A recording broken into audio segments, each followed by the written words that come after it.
One of the more interesting and challenging things about life as a pastor is that every week brings a new crisis. In a congregation of our size, most weeks bring more than one. You can't schedule crises or emergencies. They just happen. And almost every day, someone has an emergency. Is put in the hospital, has surgery, or there's a death in their family. By the way, we want to pray for you when we're in the hospital. The only way we know that you're there is if you call us or email us. So if you let us know you're in the hospital, we want to care for you. Crisis is never casual. It's rarely expected. No one expects to have surgery. I've yet to meet the person who's excited to be in the hospital. They're like, man, the food here is great. It's just so wonderful. I'm so fired up. You're not there because you want to be. You're there because you have to be. You're going through the fire. Your family may be in crisis, marriage problems with your children, and you're going through the fire. While working on this message, I got a phone call from a precious lady in another city. Her grandson was struggling and in deep trouble, and she didn't know where to turn. Doesn't really even know me, but felt like God put my name on her heart to pray with her, and she and her family were going through the fire. I don't know if that term, going through the fire, is a Southern term, a Yankee term, or a Bible term. But regardless of where you're from, you know what it means. When you're going through the fire, you've got a problem. You're under pressure, and it's increasing. You don't know how you're going to handle it or if you're going to survive. Some of you are there now. You're going through the fire in your marriage, with your children, with aging parents, with your health, in your finances, in your business, or maybe in a relationship. Others of you, it hasn't been that long since you were going through the fire. You say things like, thank God I survived that one, or I'm not sure I could do that again. As I studied for this message, I started thinking through your stories, people who made it through. How did you do it? What is it about people who make it through? What is it about them and their faith that they're able to make it through the fire? Today and next weekend, we're looking at one of the most famous stories in the entire Bible, found in Daniel chapter 3, where 3 guys literally faced the fire. Looking at their stories, we learn important things about people who survive fires and the God who is with us in the fire. We started in Daniel chapter 3 and verse 1. King Nebuchadnezzar made an image of gold, 90 feet high, 9 feet wide, and set it up on the plain of Dura in the province of Babylon.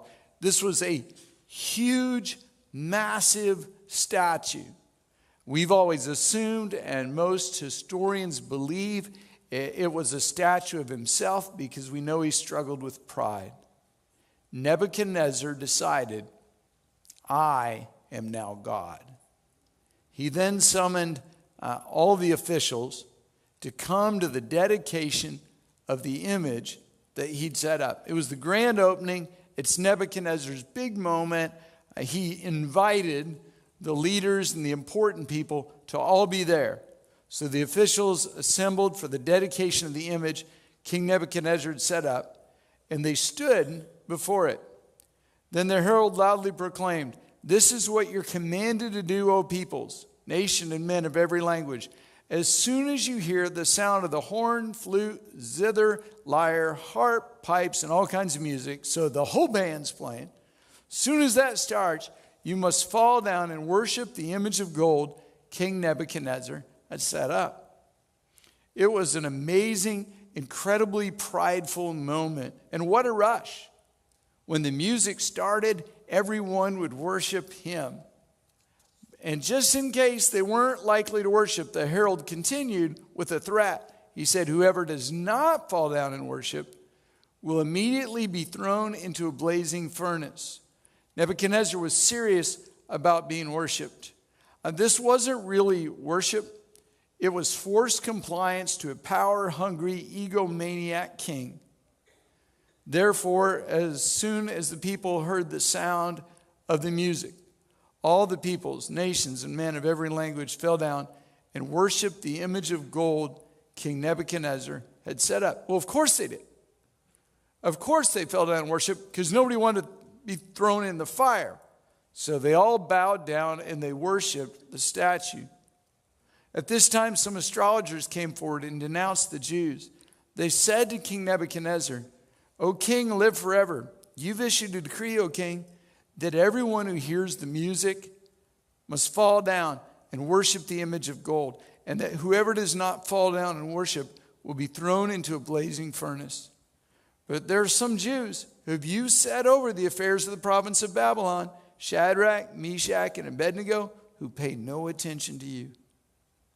They neither serve your gods nor worship the image of gold you've set up." Nebuchadnezzar's men were already ticked that these captives were in control and in high places of leadership. Now, not only are they in charge, but they're refusing the order of the king, and they won't worship the king.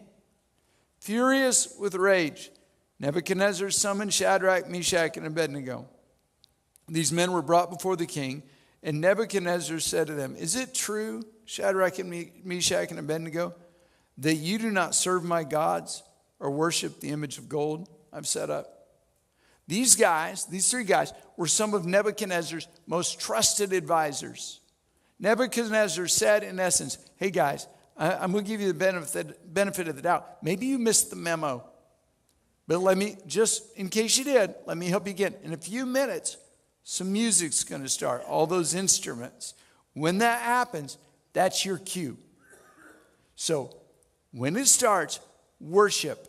Bow down, put your face on the ground, and worship me."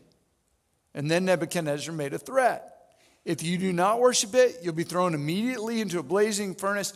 Then what God will be able to rescue you from my hand?" Nebuchadnezzar insulted their God. What God can rescue you from me? Nebuchadnezzar didn't understand. This was like waving a red cloth in front of a bull. He was challenging God himself. You can almost picture God in heaven saying, "Really? Really? Will I be able to rescue them from the fire? Really? Come on, who do you think created fire? All right, Nebuchadnezzar, let's see what you got." God was not intimidated. But what about Shadrach, Meshach, and Abednego? They were really facing the fire. This was not a good situation. And from their example, we learn what to remember in the fire. Remember, these guys who were fully committed to God were about to be thrown in a furnace and burned alive for their faith. Shadrach, Meshach, and Abednego replied to the king after he made that big threat, "Nebuchadnezzar, we don't need to defend ourselves before you in this matter." They didn't go get buckets.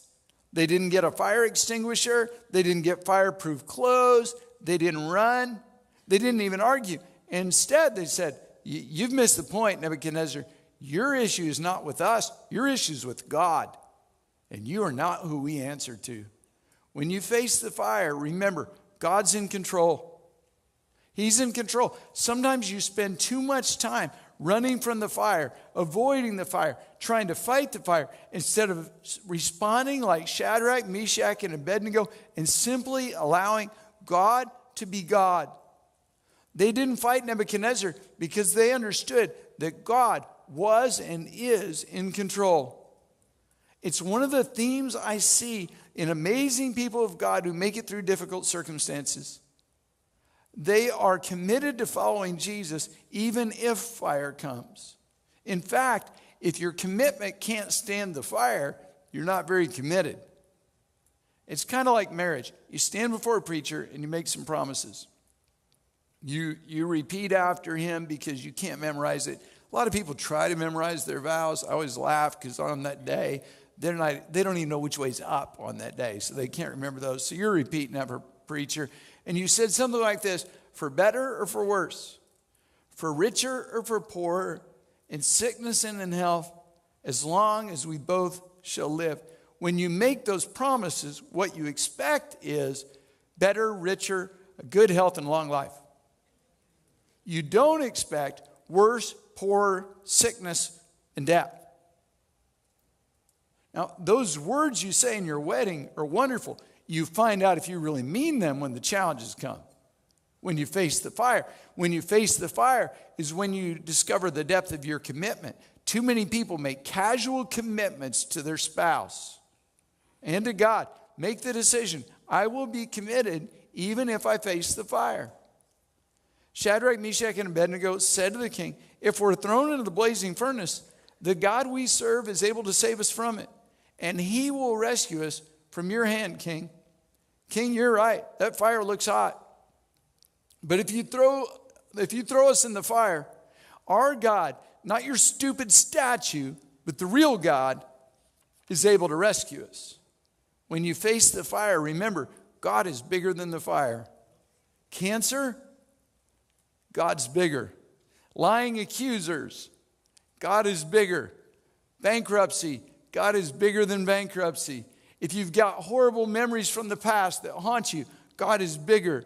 High blood pressure, our God is bigger. Our God is bigger than stress. He's bigger than addiction. He's bigger than chronic illness. He's bigger than family conflict. He's bigger than feelings of worthlessness. He's bigger than deportation.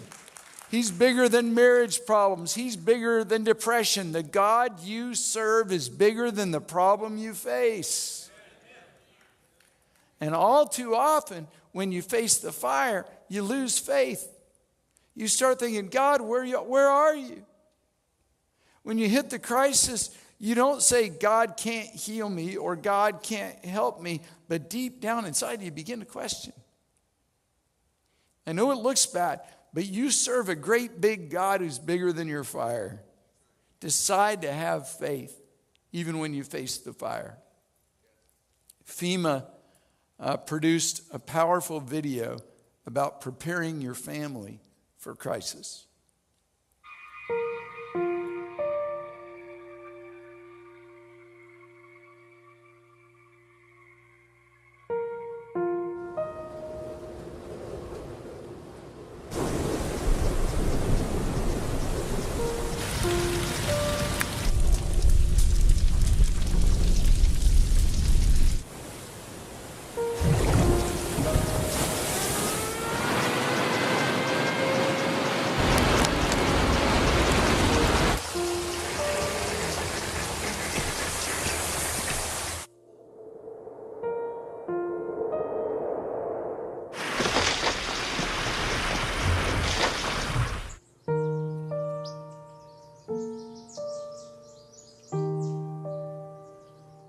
Don't wait.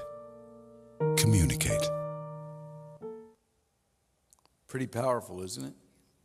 It's a good lesson for us to decide right now what to do when the fire comes.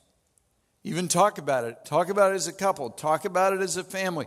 When crisis comes, you may not have time for a meeting to figure out your response. Instead, you can respond based on your prior decision to have faith. Faith says, even though I can't see the answer, I know God has the answer. Faith says, I'll be healed. Faith says, I will be free. Faith says, God will deliver me. Faith says, I can have victory. Faith says, God will take care of me. Faith says, addiction won't win. Faith says, depression won't define me. Faith says, my children will come back to God. God's promises are true, and God keeps his promises. That's what we base our faith on. And you say, well, come on, Rod, isn't that just positive confession? Well, say what you want. I'd rather be known for words of faith than words of doubt. When you face the fire, you can have faith, but not because you say the right words, pray the right prayer, or follow a secret formula. You can have faith because you serve a great big God. Now, here's the balance point. Don't tune me out. Shadrach, Meshach, and Abednego said, if we're thrown in the blazing furnace, the God we serve is able to save us from us. He will rescue us from your hand, king. But even if he does not, we want you to know, king, we will not serve your gods or worship the image of gold you set up. You said, hold on, what happened to God will deliver us? Did Shadrach, Meshach, and Abednego suddenly lose their faith and say, even if God does not deliver us? See, I think many times we have a basic misunderstanding of faith. Many have taught that faith ignores reality, that true confidence in God denies current circumstance. And as a result of that teaching, you may be afraid that your what-if thoughts somehow frustrate God. But your what-if thoughts, in fact, are the entire reason you need faith. In essence, Shadrach, Meshach, and Abednego said, even if God does not save us, we won't worship that statue. What were they doing? They were asking and answering the what-if question. We honor them as heroes of the faith, but they recognize the reality of their situation.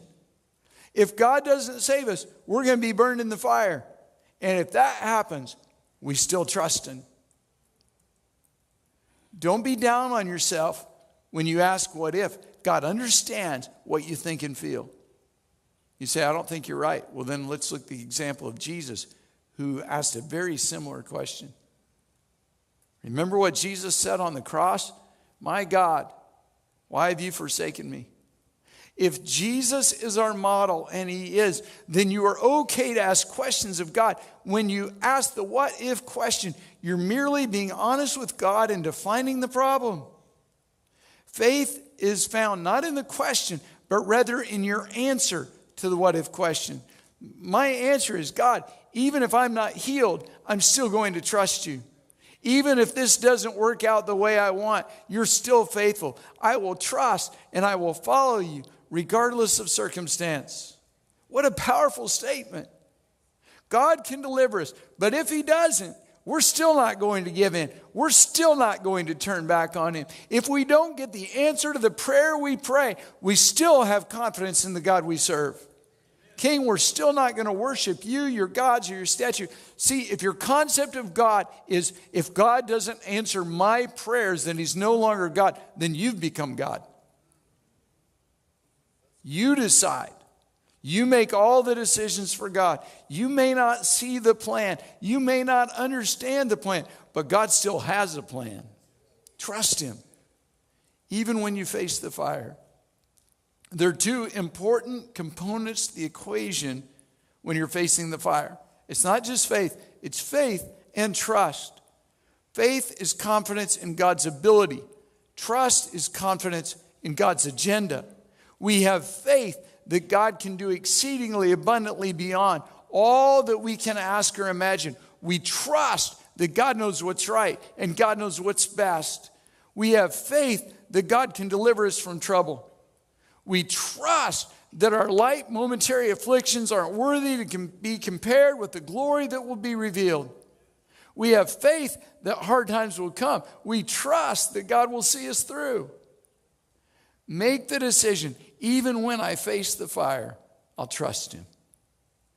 Shadrach, Meshach, and Abednego made a short speech declaring faith and trust in God. Then Nebuchadnezzar was furious with Shadrach, Meshach, and Abednego, and his attitude towards them changed. They were no longer favorite followers and loyal leaders. In that moment, Nebuchadnezzar decided that he hated them.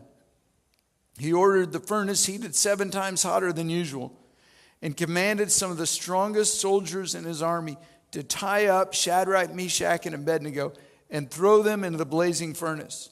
So these men, wearing their robes, trousers, I'm not sure why we get the whole outfit here, but we do, turbans and other clothes, were bound and thrown into the blazing furnace. The king's command was so urgent and the furnace so hot that the flames of the fire killed the soldiers who took up Shadrach, Meshach, and Abednego, and these 3 men, firmly tied, fell into the blazing furnace. It's a great story. Shadrach, Meshach, and Abednego declared their trust in God. And what you expect next is, and when the king threw them in the fire, God sent angels. Just before the men got there, angels dressed in ninja outfits attacked and killed all the soldiers. Then the ninja angels went after Nebuchadnezzar and threw him in the fire. And Shadrach, Meshach, and Abednego tore down the statue and became rulers of the world. Wouldn't that be a great story? Sometimes, come on, tell the truth. Sometimes don't you pray that God will send ninja angels after your enemies? I do. Not after you. No. That would be a great ending, but there are no ninja angels. After their faith and trust in God, Shadrach, Meshach, and Abednego still ended up in the fire. You're not going to like this point. But when you face the fire, remember, sometimes things get worse. Remember last week? Daniel stood up the king, got thrown in the lion's den. Now it was their turn to stand up the king, and it went really wrong. They were thrown in the fiery furnace. Right here is where you often give up. Your thought is, wait a second, God. If I take a stand, everything's supposed to go right. Instead, I'm in the fire. Thanks a lot. This is when you get overwhelmed. It looks and feels like there's no way out. At this point for Shadrach, Meshach, and Abednego, there was no decision to make. In fact, their decision of faith and trust is what put them in the fire. Is that possible? Would God do that? After you declare your faith and trust, would God still allow you to face the fire? Because we're Americans, we believe that anything that puts us in the fire must be wrong. It must be of the devil. We think difficulty is because we lack faith, it's an attack of the enemy, or it's the wrath of God. But the fact is, sometimes doing right puts you in the fire. Or in the case of Jesus, on the cross. Where were Shadrach, Meshach, and Abednego's friends now that they're in the fire? Was anyone standing with them? Not a chance. Everyone else, they were bowing down to avoid the fire. And then King Nebuchadnezzar leaped to his feet in amazement. Now remember, this is the same guy who just a few moments ago said, what God can save you from that fire? And he asked his advisors, hey guys, weren't there 3 men we tied up and threw into the fire? I mean, I don't know if it's early onset dementia. I mean, it's just seconds ago. I mean, he knows how many people were thrown into the fire. And they said, yes, king. He said, look, I see 4 men walking around in the fire, unbound, unharmed, and the 4th looks like a son of the gods. I mean, I love that part of the story. In spite of their faith and trust, Shadrach, Meshach, and Abednego went to the fire, but in the fire they found God. God, who many people thought had deserted them when they got thrown in the fire, was in the fire all along. Here's what I want you to remember. You're not alone in the fire. God has not forgotten you. God has not deserted you. Your faith wasn't for nothing. Your trust wasn't in vain. So many times, in so many ways, people tell me, I discovered God in the fire.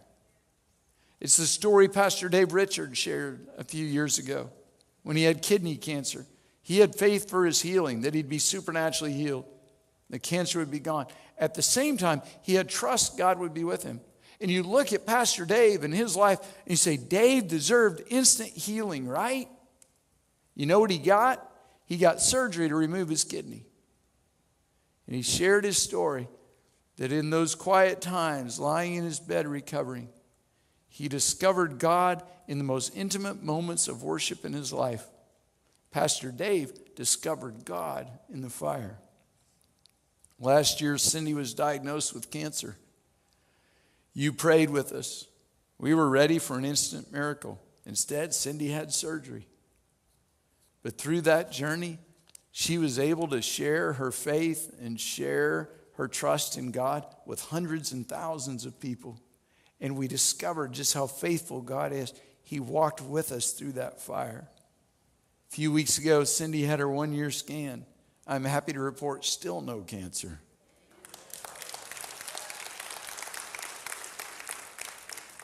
The Lord is faithful. But we have the discussion every time she goes to get the scan. If this scan shows no cancer, the Lord is faithful. But if it does show cancer, we still trust him. And he's still faithful. Cancer doesn't change the faithfulness of the God we serve. Listen to me. The God you serve will be with you in the fire. He will take you through the fire, and you will discover God in a remarkable way right there in the fire. Here's the big question. I think we all agree at some point everyone's going to face the fire. I've just never met that person whose life was a cakewalk the whole time, never had a problem, everything was great. Who are you going to trust in the fire? Going to trust your money? Oh, that burns up in the fire. Your attorney, he could be there with you in the fire. Your position, is your position, that do you any good in the fire? Your power, your talent, your ability, does that make any difference in the fire? How about your drinking buddies? Are they going to be with you in the fire? Who's going to be with you in the fire? You serve a God who has promised you he will be with you in the fire. He will be with you and walk with you through the fire. What a powerful story of faith and trust. Faith, our God will deliver us from the fire. Trust, even if he doesn't, we will still serve him, and we will still believe that he's Almighty God. Would you bow your heads with me? And I want to pray for you if you're going through the fire.